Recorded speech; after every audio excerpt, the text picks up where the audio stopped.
Salut! Aujourd'hui, petite vidéo pour apprendre à tailler un abricotier. Les conseils seront aussi valables pour les autres fruits à noyaux, donc comme la pêche ou la prune. C'est très proche, donc on peut considérer que c'est un peu la même chose. Donc si vous regardez cette vidéo sur un abricotier mais que vous voulez tailler un pêcher ou un prunier, ça peut fonctionner aussi. Donc on n'attend pas plus et c'est parti pour la vidéo.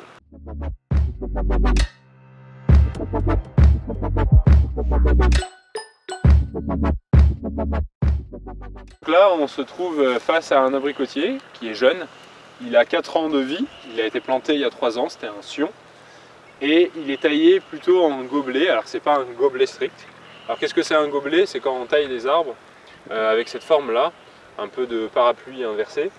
Ça permet en fait de maximiser à la fois la productivité de fruits, tout en facilitant la récolte, parce que bon, alors moi je suis grand, je fais quasiment 2 mètres, mais c'est facile de ramasser un peu partout.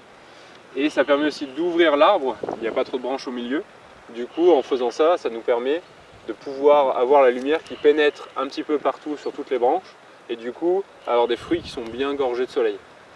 Le problème avec cette technique qui est assez sévère, le gobelet c'est plutôt sévère, c'est qu'on coupe souvent l'arbre, donc on a potentiellement des risques de maladies qui sont plus présents. C'est pour ça qu'on doit souvent traiter un peu plus les arbres qui sont taillés plus, mais c'est aussi pour ça qu'ils produisent plus. Donc après ça c'est un peu à vous de voir, si vous voulez moins traiter ou pas traiter du tout, ben peut-être qu'il faudra moins tailler les arbres, voire pas les tailler du tout, mais du coup vous aurez sûrement des fruits plus petits et sûrement moins. Ce qui est intéressant, c'est que par contre votre arbre a priori devrait pouvoir vivre un peu plus longtemps. Donc voilà, ça c'est à chacun de voir. Nous on veut essayer d'être un peu dans un compromis, donc on va le tailler, on va faire un gobelet, mais on va pas faire un gobelet strict. Donc on va le tailler, mais pas trop. Donc l'idée du gobelet, c'est on part du tronc, et après c'est d'avoir des charpentières, donc c'est les grosses branches en fait, qui portent les branches qui portent des fruits. Et on essaye d'en avoir entre 4 et 6. S'il y en a 3, c'est pas la fin du monde, s'il y en a 7, c'est pas la fin du monde.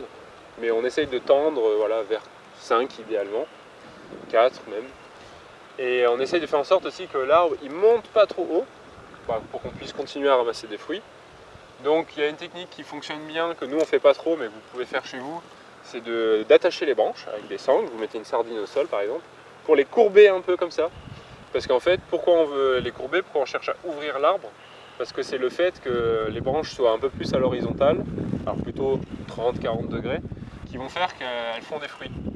Alors que si vous avez des branches qui partent droites comme des i au milieu de l'arbre, en fait elles suivent le chemin de sève du tronc, de la charpentière et droit, et naturellement un arbre qui cherche à pousser vers le haut, il cherche à monter, parce qu'en fait ils sont en concurrence les uns avec les autres à la lumière. Du coup si nous on souhaite pas ça, parce qu'on veut des fruits, c'est quand même l'objectif d'un fruitier en général, la taille on la fait pour nous, on la fait pas pour l'arbre. Du coup on va plutôt avoir tendance à couper les branches qui montent soit trop haut, soit trop droite, soit trop au milieu, parce qu'au milieu aussi, comme je vous disais, elles font de l'ombre et en plus elles peuvent venir se frotter aux autres avec le vent et le temps. Et le fait qu'elles se frottent, le frottement peut engendrer des micro-blessures ou des champignons, des bactéries, des virus peuvent s'installer et du coup potentiellement faire tomber votre arbre malade, voire le tuer. Donc voilà, ceci étant dit, c'est important de comprendre cette base. Ça, ce sont des fruits à noyaux comme je vous disais, donc on peut raccourcir une branche sans que ça soit trop problématique. Contrairement aux fruits à pépins, je vous invite à aller voir notre vidéo sur le sujet si vous ne l'avez pas vu. Parce que les fruits à pépins, quand on raccourcit une branche, les bourgeons vont se transformer en bourgeons de bois et du coup on va avoir beaucoup plus de problèmes parce qu'il y a beaucoup plus de branches qui vont pousser.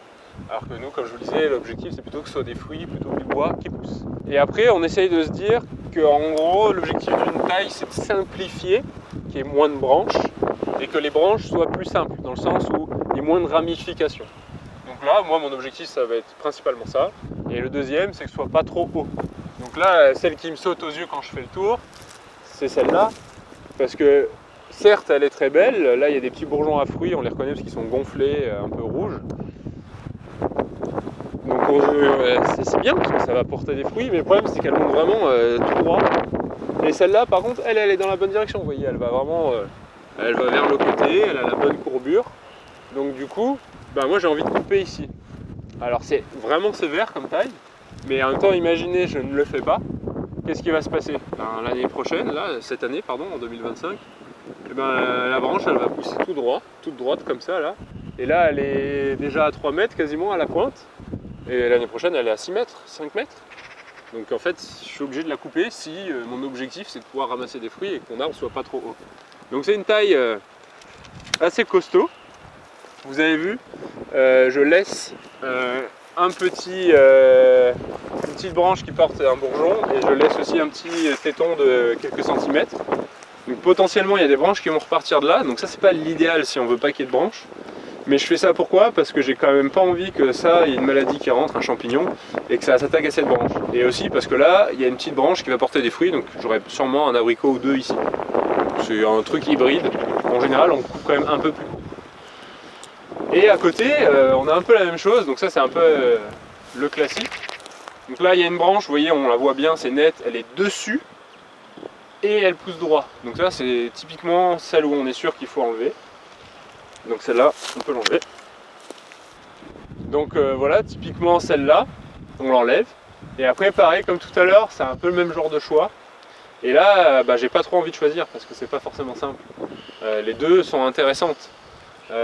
Donc je vais plutôt faire en sorte du coup de simplifier celle-là. Et je vais faire un truc pareil qui est un peu hybride. C'est que je la raccourcis, mais en choisissant une branche qui va dans la direction qui m'intéresse.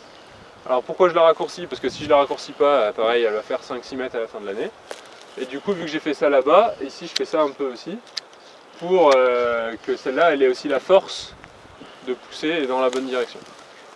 Sur celle-là, on peut le faire aussi. Celles qui sont sur le dessus, on peut les raccourcir, enfin les couper, et garder que celles qui vont dans la bonne direction. Après, voilà, l'idée, c'est de continuer à faire ça, voilà, donc continuer à simplifier et à choisir les branches pour en fait en garder une qui va dans la bonne direction. Donc là c'est pareil, elle pousse comme ça, il y a cette branche qui va vers là et l'autre qui va vers là, celle-là aussi. Donc on peut raccourcir soit là, pour garder celle-là, ou si on veut plus s'ouvrir, on peut raccourcir carrément comme ça. C'est un peu plus sévère, mais pour l'année prochaine ce sera mieux. Du coup là, il y en a une qui me saute aux yeux. C'est celle-là, elle est vraiment en plein milieu, elle pousse tout droit, donc je la coupe. Celle-là, elle est jolie, mais elle est dédoublée en Y, du coup je la coupe. Celle-là, elle pousse à l'intérieur, je la coupe. Celle-là, j'ai envie qu'elle parte dans la bonne direction vers là, donc comme tout à l'heure, je coupe les branches qui ne vont pas dans la bonne direction. Et est-ce que je la raccourcis ou pas? Difficile à dire. Parce qu'elle monte mais elle va dans la bonne direction quand même. Avec le poids elle peut faire ça, donc je vais la laisser, peut-être que je la couperai l'année prochaine ici du coup. Là, celle-là on peut la garder. Celle-là elle est dessus, donc par contre je l'enlève. Elle se divise en deux, donc j'en garde qu'une, celle qui est la plus ouverte. Et sur la dernière branche, celle-là, c'est la même idée, là ça porte des fruits. Ça c'est ouvert, donc je pourrais soit la couper là si je suis sévère, soit je peux la couper là. Parce qu'elle va dans la bonne direction. Donc là on a le choix, c'est bien. Vu que les autres je les ai gardées plutôt hautes, je vais me dire que je fais pareil.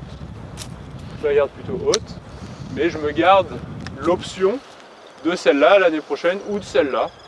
Donc en fait, je suis pas vraiment coincé, parce que si l'année prochaine je trouve que celle-là elle a trop poussé, je peux raccourcir là et repartir sur celle-là.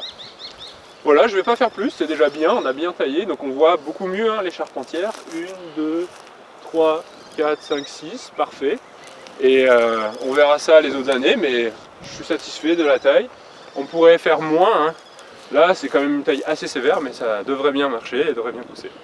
Si cette vidéo vous a plu, pensez à mettre un j'aime, un commentaire, à partager cette vidéo à quelqu'un.